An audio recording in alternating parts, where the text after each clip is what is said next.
This is my 7th time recording this video.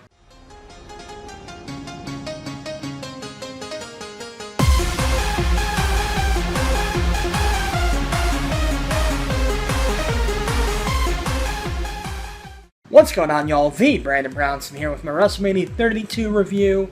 Before I start the actual review, you guys might notice that the background is different, the background noises are different, and that's because I am house-sitting at my dad's for the week. What does this mean? Hopefully I'm going to be able to record a bunch of stuff for you guys. Do you guys care right now? Probably not. You're here for my WrestleMania 32 review, so let's review WrestleMania 32. Two things I do want to note. One, right off the bat, I don't feel like this WrestleMania was good. I also don't feel like this WrestleMania was bad. This WrestleMania was just kind of okay. I feel like they could have done a little better than this, even with all of the injuries and shit, and I realize that all of the big name injuries are part of a reason why this WrestleMania didn't really feel like WrestleMania, didn't feel like as big of a deal, but that's just my not-so-humble opinion. The other thing I wanted to mention is that I am looking at this with a little bit of hindsight, having seen, or at least having read up on the Raw after WrestleMania, what happened there. So, when I first tried to shoot this video, it was literally right after I watched WrestleMania. Now I have a little bit of hindsight, I have a little bit of extended knowledge, so I'm going to be kind of sharing my opinion through the eyes of someone who's seen what the immediate aftermath of WrestleMania is. That did change a few of my opinions. Anyways, that's enough rambling. Let's get into the fucking review. So I haven't actually seen the pre-show matches, so I can't comment on the quality of those matches. I can just kind of comment on the results of it, so keep that in mind for the pre-show. First match on the pre-show, Kalisto beat Ryback to retain the United States Championship. I'm pretty happy about that. I like Kalisto as champion. I like the push that Kalisto's been getting. I really wish they would have put him with someone other than Ryback. Just because, I don't know, the big guy, small guy. It felt a little too every Rey Mysterio match ever for me, as far as the concept behind it.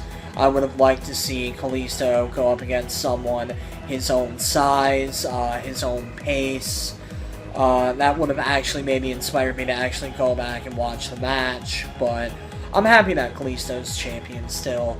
From there, Team Total Divas, consisting of Brie Bella, Paige, Natalya, Alicia Fox, and Eva Marie, defeated Team Bad and Team Blonde, which was Lana, Naomi, Tamina, Emma, and Summer Rae. I literally could not give less of a fuck about this match if I tried. It was a bunch of divas facing each other. I don't mean women's wrestlers, since the distinction has been made now. I'll get to that in a little bit. This was a bunch of divas wrestling. I'm not really fond, with the exceptions of Natalya, Paige, and Tamina. I'm not really fond of anyone who is in this match. I would have much rather seen like a triple threat between them or some shit like that, but whatever. This match was. The Usos beat the Dudley Boys in the last pre-show match.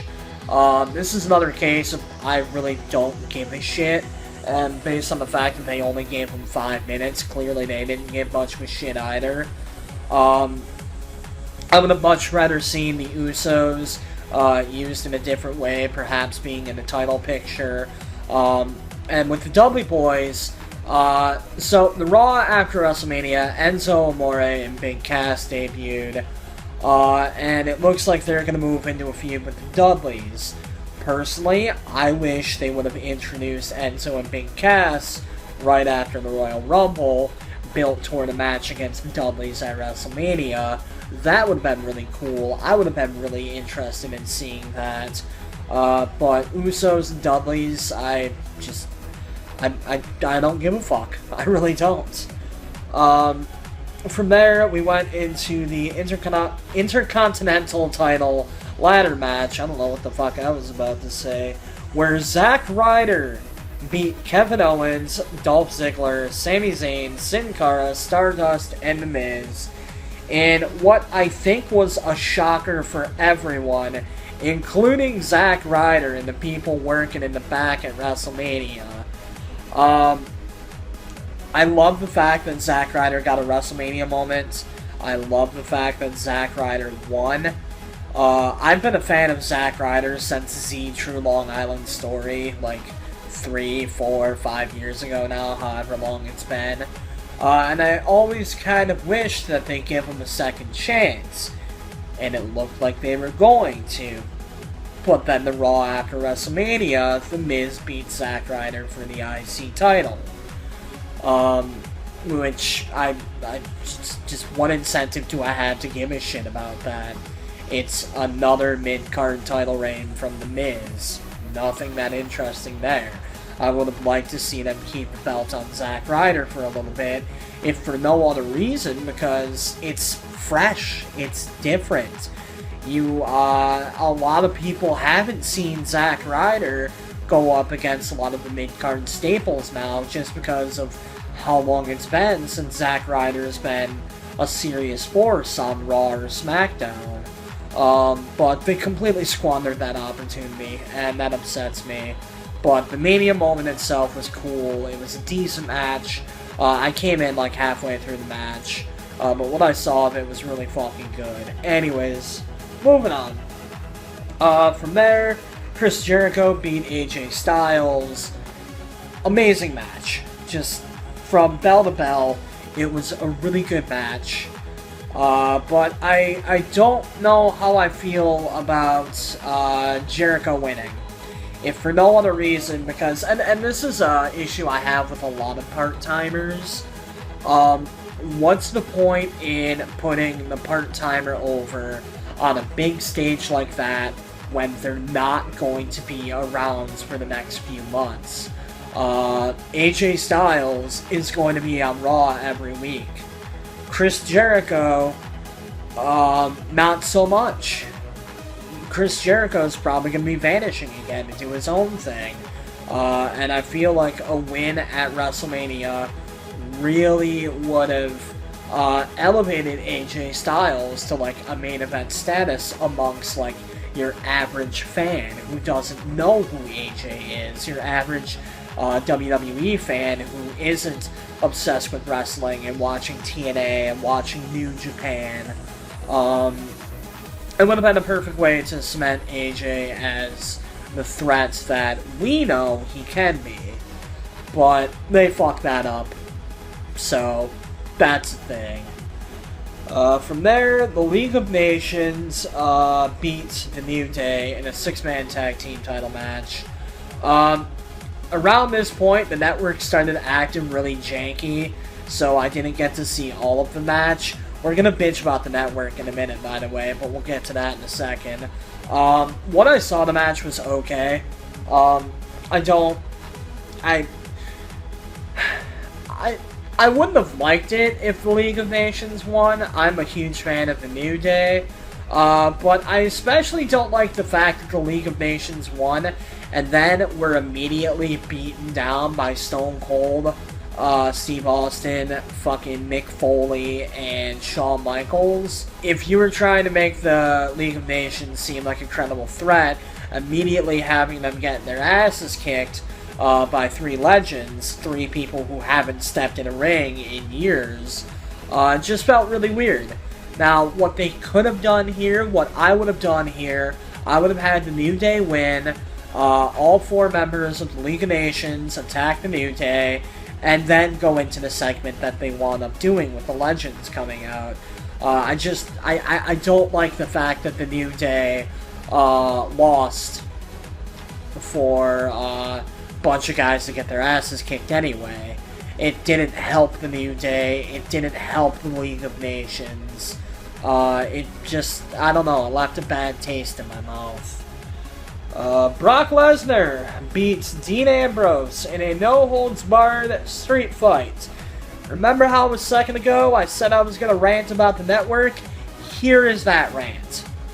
So, this match is one of the reasons why I was excited for WrestleMania. This match was like, okay, I already know that 90% of this WrestleMania isn't going to be as good as I'd like it to, but this match still has potential to feel like WrestleMania.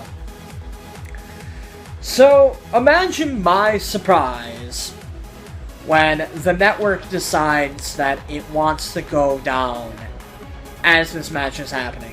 I missed the entire match because the network went down. And that left a really sour taste in my mouth. The WWE network's been around for 2 years, and shit like this happens every single time I watch a live event on the network. You guys have a pretty fucking solid idea of how many people are going to be watching. You guys should make sure your servers are up to snuff. And some of you people are going to be like, oh, it worked just fine for me, maybe it was just your connection. Trust me, I've got a solid fucking connection. That, and if it was my connection, a text screen wouldn't have appeared saying that it's an issue with the network itself. So, yeah, WWE, fucking, with how hard you're pushing the network, make sure the network's something to push toward. As far as my opinions on the match, I didn't go back and watch it just because I'm stubborn. I couldn't bring myself to. I'm so pissed off about the whole fucking debacle that I just have no interest in seeing the match anymore. But from what I've heard from people, fucking Ambrose got kind of buried. So that's shitty. Again, that's just like opinions I've heard on Facebook, heard along the grapevine. I can't personally comment on it. But, yeah, fix your fucking network, please. From there, Charlotte beat Becky Lynch and Sasha Banks to become the first ever WWE Women's Champion. Yes, they finally retired that bullshit butterfly belt. They have a women's title, which is basically a reskin of the WWE title, which I have no issues with. It's a beautiful looking championship. It's similar to the world title, but different enough. I love the new belts. I love how they're rebranding the women's division, trying to get away from that diva bullshit. Out of the three people in the match, I was kind of like, Charlotte was at the bottom of my list to win, but I'm not upset by it. What I am upset about is how she won. This was a fantastic match, and I was kind of upset that it finished due to outside interference. I would have liked to see a clean victory in this one, solely because of how good of a match it was. I realize that this is much more of like a personal taste kind of thing, but I hate it when a really good wrestling match finishes due to outside interference. It feels fucking cheap. It feels cop-outy. From there, The Undertaker beat Shane McMahon in the Hell in a Cell match. Longest match in the night. I have a feeling that this is where I'm going to upset some people. I wanted to like this match. I really did. But I don't know. I just, something about the match kept me from liking it, and I think I know what it is. Ultimately, you had two old guys beating the shit out of each other. Shane McMahon, it was cool as fuck seeing Shane McMahon come back and wrestle another match. The spot where he dove off the top of the cell, fucking awesome. One of the coolest WrestleMania moments in recent memory. But the match just felt sluggish. It felt like two old guys fighting again. The Undertaker, I feel like next year needs to be his last. I'm not gonna say this year, because this year, like, the whole gimmick was, you need to fight for your right to be on WrestleMania. So having this be his big WrestleMania retirement match from the story aspect wouldn't make a whole lot of sense, but The Undertaker maybe has one WrestleMania left in him. He hasn't had a good WrestleMania match since his match against CM Punk at 29, I think. It just, I hate to say it, because I'm a huge Undertaker fan. I really am, but I think it's time for him to hang it up. I felt sad watching parts of that match, because you can just see that The Undertaker isn't the same man he was even 5 years ago. As far as the storyline aspect goes of this match, I really don't like the fact that The Undertaker won it, just because, like, one, Shane McMahon wound up taking control of Raw the next night anyway, so it was literally, what the fuck was the point of this match then? But also, what the fuck was the point of the match in nothing changes. Things are exactly the way they were. And that sucks, because I feel like WWE needs to undergo a few changes, one of them being who's quote-unquote running the show. The authority angle, to me anyway, ran its course a while ago. I'm sick of the authority. That's why that's one of the reasons why I don't watch Raw every week, because I'm sick of that fucking storyline. But, yeah, no, I felt like this match could have not happened, and nothing would be different. And this was a match that was advertised as like, oh, changing the balance of the WWE. It really didn't. I don't know. I wanted to like that match, but I didn't. From there, we had the Andre the Giant Memorial Battle Royal. Baron Corbin won it. I'm okay with the fact that Baron Corbin won it. A few things confused me about that match. Why was Tatanka in the match randomly? I'm okay with the fact that DDP was in the match, but why? Most importantly, why the fuck was Shaq in the match when he was like the second person eliminated? You could have sold a couple extra tickets by advertising Shaq to be in this, but just having him show up just to be eliminated 30 seconds later, it was just like, oh, why? Why did that happen? It makes no sense. But the Battle Royal itself was a good Battle Royal. I'm not Baron Corbin's biggest fan, but he's not the worst person that could have won it. I'm okay with the fact that he won it. I hate the fact that this is actually being included as a match that happened at WrestleMania. But The Rock beat Eric Rowan in 6 seconds. The Rock showing up at WrestleMania, okay, cool, I get that. Having a match that further buries the Wyatt family, I have a huge issue with that. Nobody takes the Wyatt family seriously anymore, and it's because of bullshit like this. You completely neutered the Wyatt family at this point. Like, they're just done. Even with them, like, coming out and attacking the League of Nations the night after WrestleMania. Who gives a fuck? Who gives a flying fuck about the Wyatts anymore? And it pains me to say that, because I love the Wyatts. Bray Wyatt is one of my favorite wrestlers currently in the WWE. But I don't give a fuck about his feuds anymore, because I know he's gonna lose. I don't think he's won a single feud since the whole Wyatt family thing debuted, since Bray Wyatt debuted as Bray Wyatt. That just gives me no incentive to give a fuck about him, give a fuck about his character, and having him and the Wyatt family get their asses kicked by The Rock, and eventually John Cena making his comeback, it made no sense.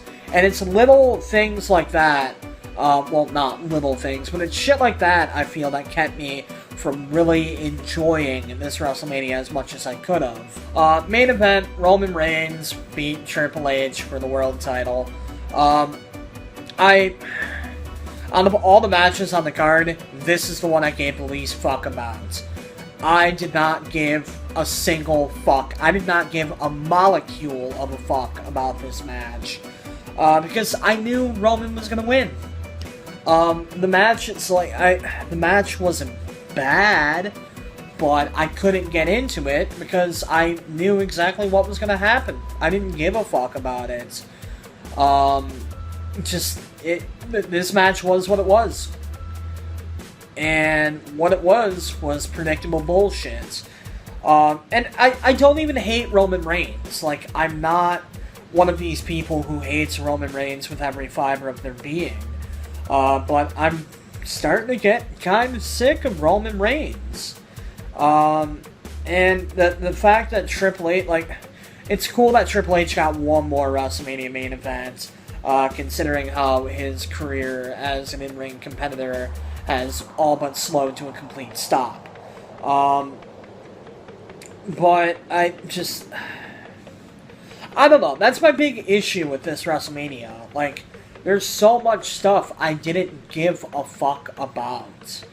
And that really upsets me. It's WrestleMania. It's supposed to be that time of year where every wrestling fan's fucking giddy. It's our version of Christmas. And there was just so much about it that I did not give a fuck about. And there's so many little things where, like, I feel like the wrong person won. I feel like things should have been done in a slightly different way. Just a bunch of little things mixed with the fact that there wasn't a whole lot to care about ultimately ruins this WrestleMania for me. Well, I'm not going to say ruined. Like, this was WrestleMania 9. This was not. But even with all the injuries, even with all of the main event players that were not going to be at this WrestleMania, this still could have been something cool. This could have been the WrestleMania where, like, the lesser-known guys get their moment, like Zack Ryder, before they fuck that up the next night at Raw. This could have been the WrestleMania that, like I said, where the quote-unquote lesser guys could have really got their moments.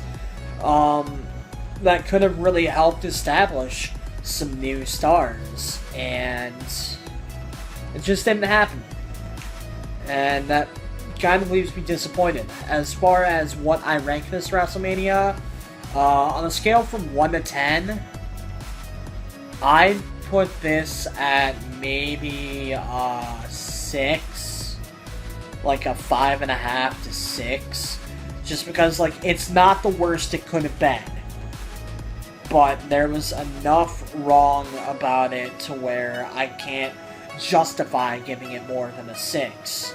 So, that's my opinion on WrestleMania 32. Tell me, what was your opinion? Do you agree with what I said? Do you disagree with what I said? Let me know in the comments section down below. That said, let's try and keep it civil. I don't want to see any flame wars happen down there.